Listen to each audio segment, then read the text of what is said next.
Okay, as you can see here, Strike Freedom Gundam is naked. A naked Gundam.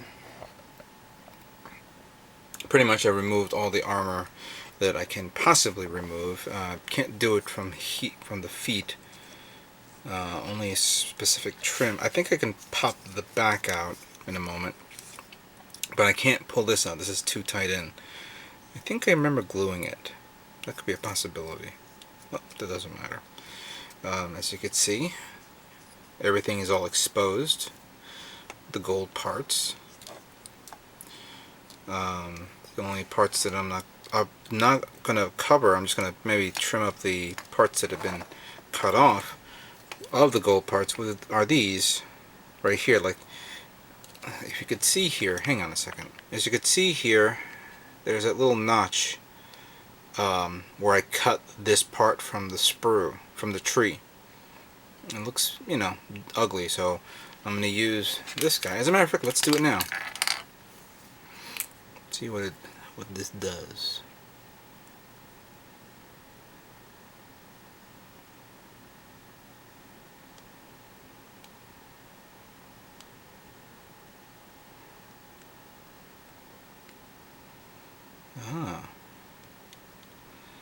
Almost unnoticeable. That came out pretty nice, right? So this is, we're going to start on painting this right now. So basically, this is what's going to look like before the painting, and here it is after the painting. Fully painted Strike Freedom using the gold marker that I ordered. Check this out.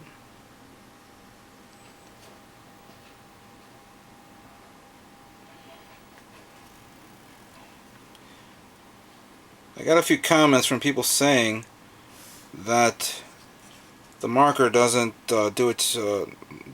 go so well on this kit, but I beg to differ. It looks pretty well done. Obviously, everything's all going to be covered up with the armor, but the key point, at least some of the parts that I've cut off, I think I missed one here. I gotta take care of that one. Yeah. Key parts like the joint, the hands, parts of the shoulders and elbows, at least is covered up. So well done on that marker. At least I'm not disappointed. I guess I'm kind of disappointed in the fact that I'm only going to use it on this kit. I'll have to see what other kits I have that require gold marker, metallic gold painting. Well, we'll leave that for now.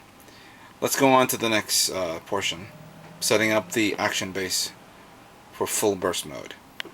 In this section of the display stand assembly, I see here that it's a pretty straightforward build, just like any other action base stands I built before. If everybody remembered me building the action base stand for Char's Mobile Suit Zaku 2 a few months ago, I think it was in the spring, it's pretty straightforward. And of course you have this generic stand to use if you don't want to use the action base for the Strike Freedom. But the one thing that I'm a bit curious is this. This is how you're supposed to set up the tubes or the support stands for the Dragoon weapon system. It says here that I have to bend them in specific points. Bend 20 millimeter at the ends, either in straight down, and one in I think a 45-degree angle for this, while this is vertical. Well, basically you guys get the picture. I'm not gonna give you the calculations for this. So let's see what this this tubing looks like. I don't know if it's this flexible enough for you to do this.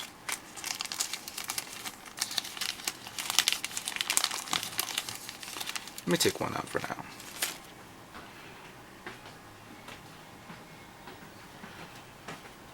This is basically plastic, clear plastic tubing, and I don't think bending it is not a good idea. It feels like it's about to break. I guess if you're a true hobbyist, or you don't want to, you know, do it, you want to do it in the way you want, we can cut the part where it needs to be, and then, you know, cut it in angles, and then glue it at each end. However, I'm going to try an old modeler's trick that all hobbyists have done in the past. Let me set this up for you. Hold on.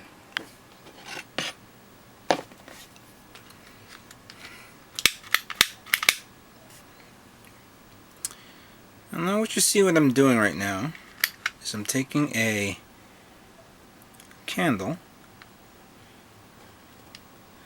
I'm going to light it.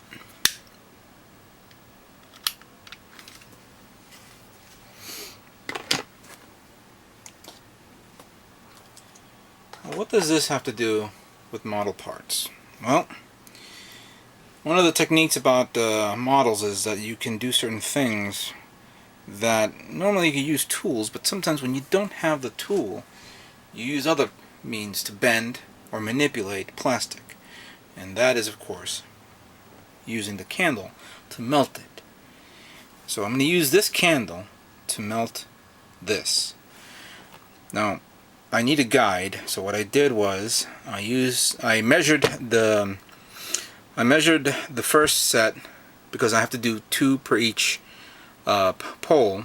I have to bend 2 of them in specific areas. So the first one is I marked 20 millimeters on each end, because that's how it states on the first one. And then, going over, I'm going to let it burn a bit to the point where I can manipulate it and then bend it like so.